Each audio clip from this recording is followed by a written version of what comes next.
भगवान कृष्ण जब छोटे तभी से उन्होंने अपनी लीला आरंभ कर दी थी। बाल रूप में ही भगवान ने एक नहीं दो नहीं बल्कि 8 असुरों का वध किया था।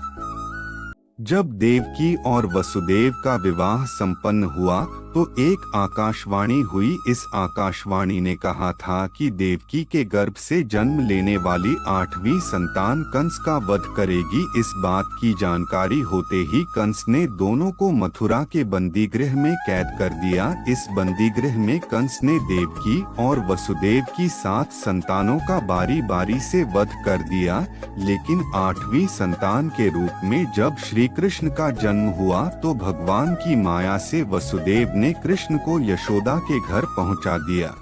लेकिन यह बात अधिक दिनों तक छिप न सकी। कंस को मालूम पड़ गया कि देवकी की 8वीं संतान का जन्म हो चुका है और वह गोकुल में है।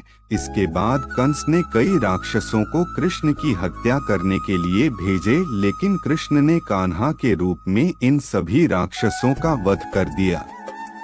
भगवान कृष्ण ने सबसे पहले पुतना का वध किया। पुतना श्री कृष्ण को स्तनपान के जरिए विष देकर मार देना चाहती थी। पुतना कृष्ण को विषपान कराने के लिए एक सुंदर स्त्री का रूप धारण कान्हा के पास पहुंची। मौका पाकर पुतना ने पालने में खेल रहे कृष्ण को उठा लिया और स्तनपान कराने लगी। श्री कृष्ण ने स्तनपान करते करते ही पुतना का वध कर दिया।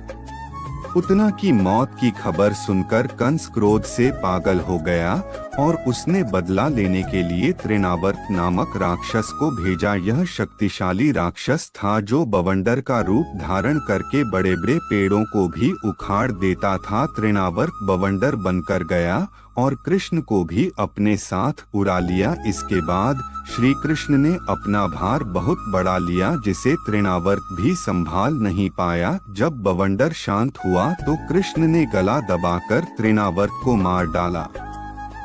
कंस अब कृष्ण के खून प्यासा हो चुका था। उसने पुतना और तृणावर्त के बाद वत्सासुर को भेजा। वत्सासुर एक बछड़े का रूप धारण करके श्री कृष्ण की गायों के साथ मिल गया। कृष्ण उस समय गायों का चरा रहे थे। कृष्ण ने उस बछड़े के रूप में दैत्य को पहचान लिया और उसकी पूंछ पकड़ घुमाया और एक वृक्ष पर पटक दिया, जिससे उसकी वहीं पर मौत हो गई। कंस ने वत्सासुर के बाद बकासुर को कृष्ण को मारने के लिए भेजा। बकासुर एक बगुले का रूप धारण करके श्री कृष्ण को मारने के लिए पहुंचा। बगुले ने कृष्ण को निगल लिया और कुछ ही देर बाद कान्हा ने उस बगुले को चीरकर उसका वध कर दिया। अघासुर पुतना और बकासुर का छोटा भाई था। अघासुर ने कृष्ण को मारने के लिए विशाल अजगर का रूप धारण किया। इसी रूप में अघासुर अपना मुंह खोलकर रास्ते में ऐसे बन गया जैसे कोई गुफा हो। उस समय श्री कृष्ण और सभी बालक वहां खेल रहे थे। एक बड़ी गुफा देखकर सभी बालकों ने उसमें प्रवेश किया। मौका पाकर अघासुर ने अपना मुंह बंद कर लिया।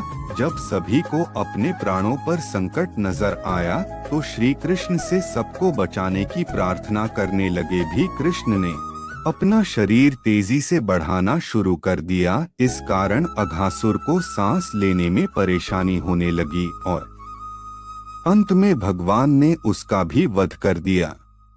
कान्हा बचपन में बहुत ही शरारती थे। कई बार माता यशोदा श्री कृष्ण की शरारतों से परेशान हो जाती थीं। एक बार जब ये अधिक परेशान हो गईं, तो उन्होंने कृष्ण को उखल से बांध दिया। जब माता यशोदा घर के दूसरों कामों में व्यस्त हो गई, तब कृष्ण उखल को ही खींचने लगे। वहां आंगन में 2 बड़े बड़े वृक्ष भी लगे हुए थे।